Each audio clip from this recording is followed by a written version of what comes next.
ایک بیٹا کعبۃ اللہ کا امام ہو اور ایک بیٹا مسجد اقصی کا امام ہو، بھلا ایسا بھی خوش بخت باپ آپ نے دیکھا ہے جس کی نسل سے انبیاء ہوں، جد الانبیاء کہلائے؟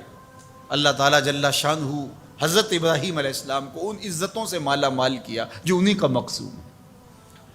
جس ماحول میں آنکھ کھولتے ہیں وہ کفر کا اور شرک کا ماحول تھا، فطرت سلیمہ اس کو گوارا نہ کر پائی۔ قرآن مجید نے اس کہانی کو کتنی خوبصورتی کے ساتھ بیان فرمایا۔ ارشاد کیا وَلَقَدْ آتَيْنَا إِبْرَاهِيمَ رُشْدَهُ مِنْ قَبْلُ، ہم نے ابراہیم علیہ السلام کو پہلے سے ہی رشد و ہدایت کے نور سے مالا مال کیا تھا۔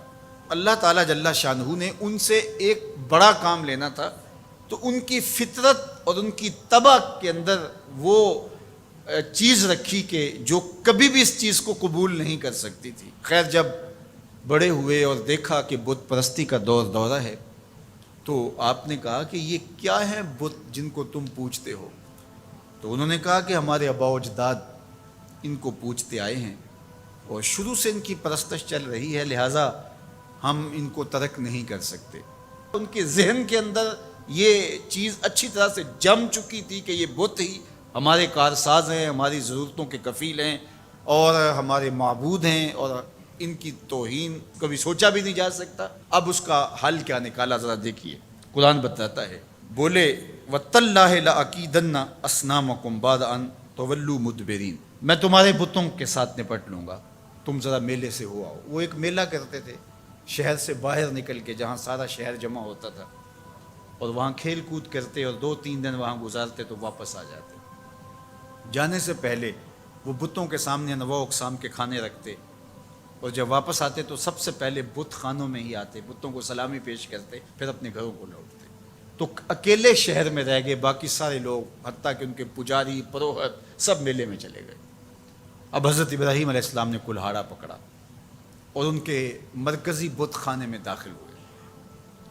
قرآن بتاتا ہے فَجَعَلَهُمْ جُذَاذًا، اور وہاں داخل ہو کر کے ان کو بتوں کو توڑ دیا، کسی کی گردن کاٹ دی، کسی کے کان توڑ دیے، کسی کے بازو کاٹ دیے، کسی کی ٹانگیں توڑ دی، الا کبیر لہم، لیکن جو بڑا بت تھا اس کو کچھ نہیں کہا۔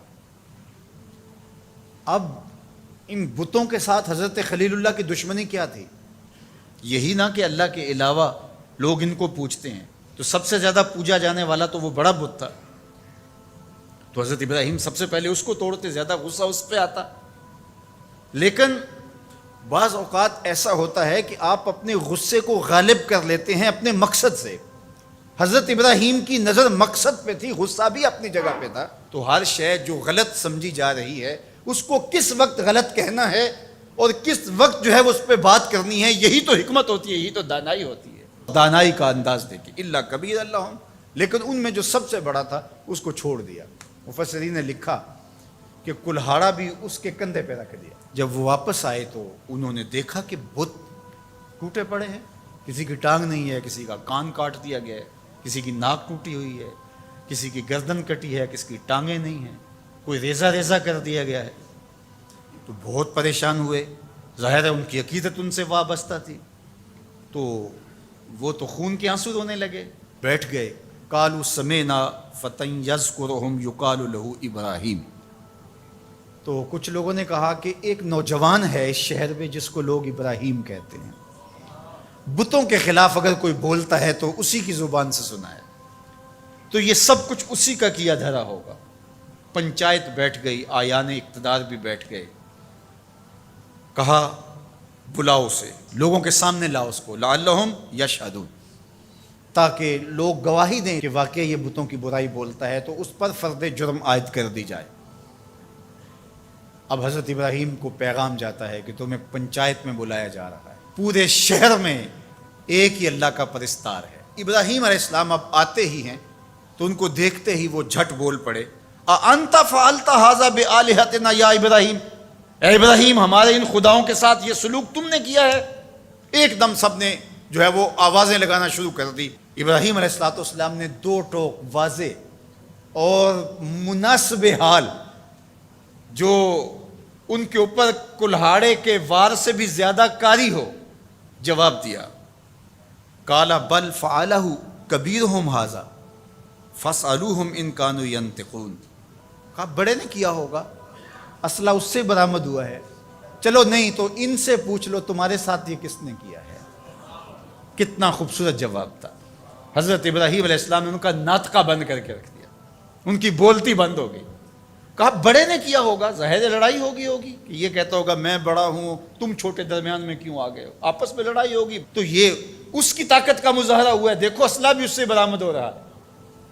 اچھا چلو یہ نہیں بولتا، تمہارے ڈر کی وجہ سے نہیں بول رہا تمہارا خدا، تمہارے ڈر کی وجہ سے تمہارا خدا نہیں بول رہا، تو جن کے ساتھ ظلم ہوا ان سے پوچھ لو کہ تمہارے ساتھ یہ سلوک کس نے کیا۔ ثم نکسوا علی رؤوسہم، پھر انہوں نے شرمندگی سے اپنے سروں کو اپنے گھٹنوں پہ رکھ لیا، آنکھوں میں آنکھیں ڈال کے بات نہیں کر رہے تھے، سر جھکے ہوئے تھے، نظریں جھکی ہوئی تھی۔ ان کے لفظوں کی لجاجت دیکھیے، اس سے ٹپکتی ہوئی مسکنت دیکھیے، لفظوں کے انداز سے ان کے اندر کی شکست و ریخت کا اندازہ کیجیے، ان کے اندر کی بے بسی دیکھیے، اور ان کے اعتقاد کو کرچی کرچی ہوتے دیکھیے۔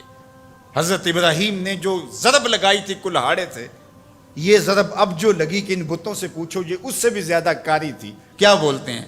لقد علمت ما هؤلاء ينطقون، ابراہیم تو جانتا ہے یہ بولتے تو نہیں ہیں، تو جانتا ہے یہ بیچارے بولتے تو نہیں ہیں، یہ گونگے ہیں، یہ بہرے ہیں۔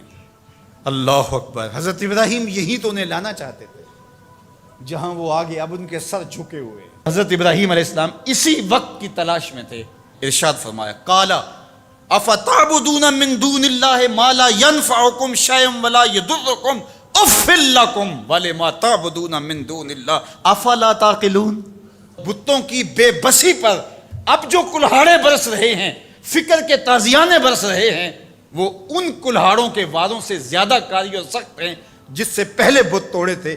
اب سنیے جناب ابراہیم کیا کہہ رہے ہیں، کیا تم اللہ کے علاوہ ان کو پوچھتے ہو ما لا ینفعکم شیئا ولا یضرکم، جو تمہیں کوئی نفع نہیں دے سکتے نہ تمہیں کوئی نقصان پہنچا سکتے، یعنی جو اپنے آپ کو بچا نہیں سکتے تمہیں کیسے بچا پائیں گے۔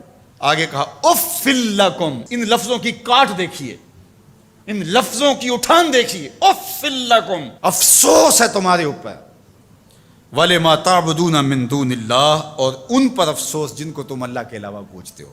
افلا تعقلون، تمہارے اندر عقل نہیں ہے؟ ذرا سوچو کہ وہ جو اپنے آپ کو بچا نہ سکے وہ تمہیں کیسے بچا سکیں گے۔